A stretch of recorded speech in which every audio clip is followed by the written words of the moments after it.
ออนุญาตถ่ายไว้เป็นหลักฐานพยานเด้ออันนี้เด้อ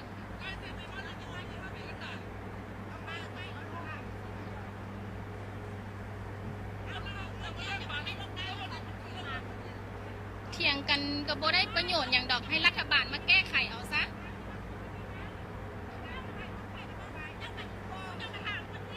คอยมีหนังสือครบทุกอย่างไหนคอยมาเนี่ย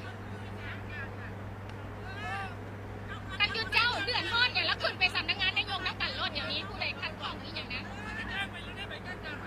แล้วก็ไปอ้างเอกสารเจ้าอ้างเอกสารเจ้าคอยมาโวยใส่ประชาชนเจ้ามาโวยใส่อย่างสนะเจ้าไปทำอะไรมาเนาะโวยไม่อย่างมาทำงานเจ้าโวยไม่อย่างขึ้นเสียงเจ้าขึ้นเสียงใส่พวกข่อยเลยโอ้แม่ว่าในบ้านของสร้างพระพุทธมีอันเลยในบ้านเจ้าบ่หักหูในบ้านก็รวมลงมาไปคุณธมิตรเจ้าก็ลงรับสุขไฟดีกว่านานูไปมาแล้วเอาเกษียณทำแล้วไปไหนออกไปมาตั้งแต่แล้วเดี๋ยวนี้เราเป็นเจ้านี่นะขึ้นไปหาสำนักงานนายกนะแล้วนักขึ้นไปห้องการ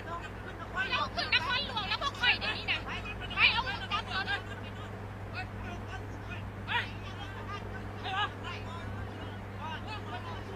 ร้อนยาร้อนเอารถเอ้ย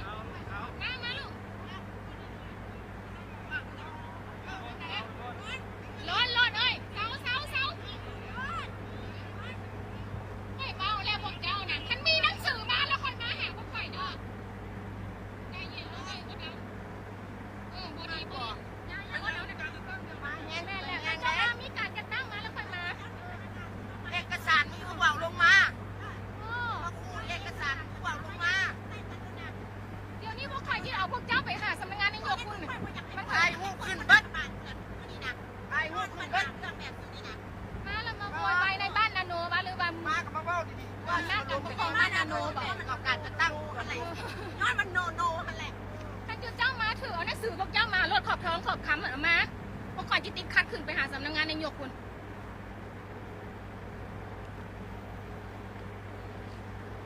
ตั้งไฟตั้งคือต้องเอามาใส่กันแล้วก็ขึ้นไปหาเพื่อนมึงว่าสิจำเป็นสิมาขึ้นเสียงขึ้นเสียงมั้ยอย่างสิมาแล้วว่า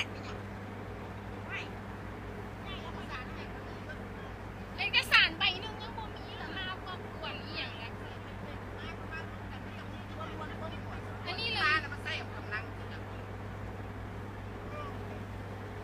เจ้าถึงต้องก็เอาอันนั้นมา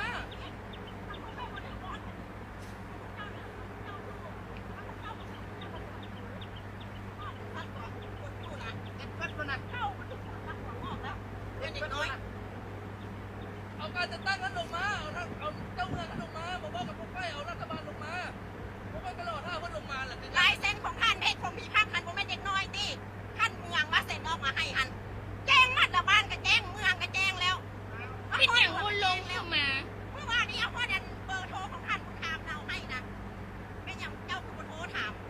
มันมีความจริงว่าหรือเปล่ามีแจ้งหรือไงมันจะมีแต่หน้าที่ถูกหน้าบนหลังเนี่ยที่มาสุ่ม4สุ่ม5คือพวกเจ้าโหและดินนี้มันจะเป็นดินของลุงศรีสวัสดิ์แก้วหมุนพันธุ์